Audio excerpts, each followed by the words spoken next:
Imagine waking up as the head of one of Europe's most powerful kingdoms, only to have everything vanish before dusk. Your army has been destroyed, your monarch has passed away, and your throne is going to be usurped by a foreign invader. This is precisely what happened to England in the year 1066 during the Battle of Hastings, one of history's most spectacular conflicts. A duke from Normandy crossed the water, routed the English army, and permanently altered the course of England in a single bloody day of combat. But how could a powerful kingdom fall so quickly? Was it luck, betrayal, or a brilliant military trick?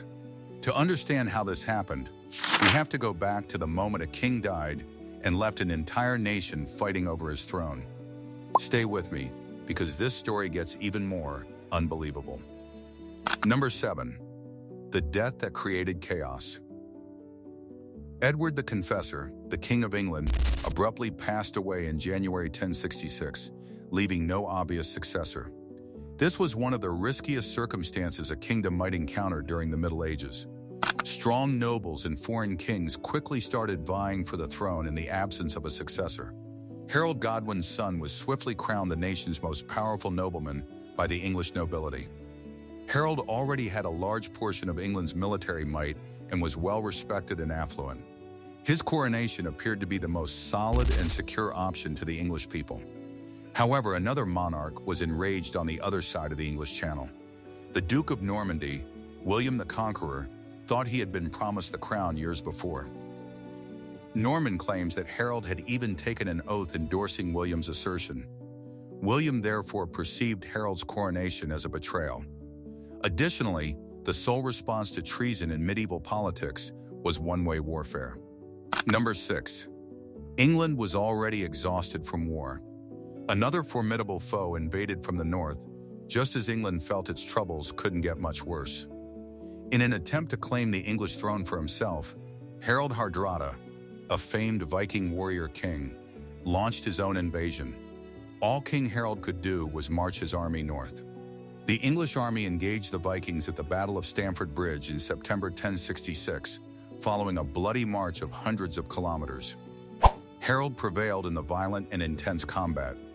The Viking expedition failed after Hardrada was slain. England appeared to have escaped its biggest danger, but there was a horrible price to pay for the win. Harold's army was far from home, worn out, and injured. Then terrible news came. William the Conqueror had finally crossed the sea with thousands of soldiers and landed on the southern coast of England, while Harold was engaged in combat in the north. Now, the worn-out English force had to march hundreds of kilometers back south, right into yet another conflict. Number 5. A dangerous battle was coming. Harold's army was physically exhausted by the time they arrived in the vicinity of Hastings. In just a few weeks, a large number of soldiers had already marched across the entire nation and engaged in one significant combat. But William's army was new and well prepared.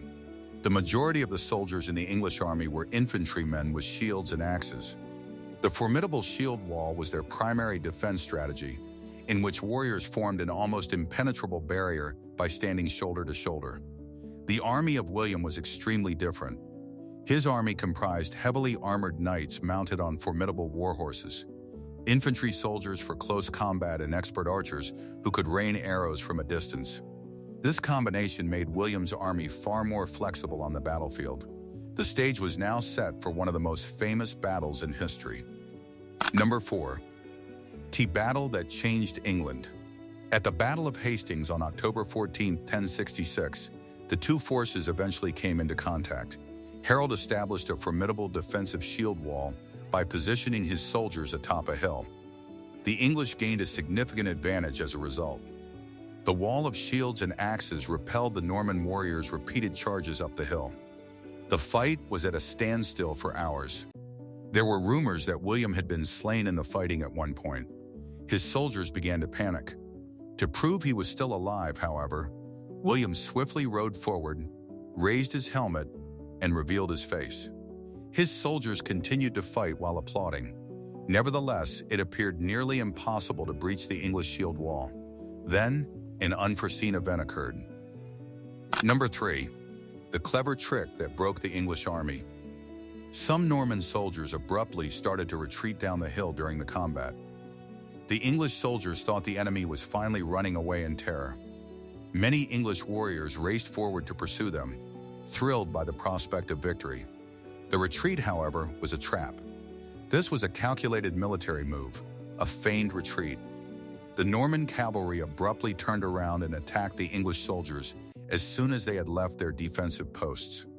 The English fighters were now exposed, cut off from their shield wall. The Normans pulled an increasing number of soldiers out of formation by repeatedly using this tactic. The once sturdy English resistance started to fall apart gradually. Number 2. The death that ended everything. Late in the battle, the moment came that would decide the fate of England. King Harold Godwinson was killed. According to one famous legend, an arrow struck him in the eye during the fighting. While historians debate the exact details, there is no doubt that Harold died on the battlefield. Once their king was gone, the English army lost its leadership and morale. Confusion spread quickly, and many soldiers began retreating. After hours of brutal combat, the Norman army finally secured victory. In a single day, the fate of England had completely changed. Number 1. The beginning of a new England. William the Conqueror started his march on London after winning the Battle of Hastings. English leaders gave themselves over to him one by one. William was finally anointed King of England inside Westminster Abbey on Christmas Day in 1066. The Norman conquest had started. England was forever changed by this one fight. The Anglo-Saxon elite were replaced by Norman rulers, thousands of French words were incorporated into the English language, and enormous castles were constructed all over the nation to manage the populace. That one day in 1066 shaped the England of today. Sometimes, history may shift in a matter of hours, as demonstrated by the Battle of Hastings. An entire nation's destiny might be changed by a weary army, a cunning plan, and the passing of a monarch. Here's the actual query, though. Would England look entirely different now if Harold Godwinson had lived that day? For more amazing historical tales that altered the course of history, please remember to subscribe and like the video if you like this one. Because there are many seemingly improbable events in history, but did occur.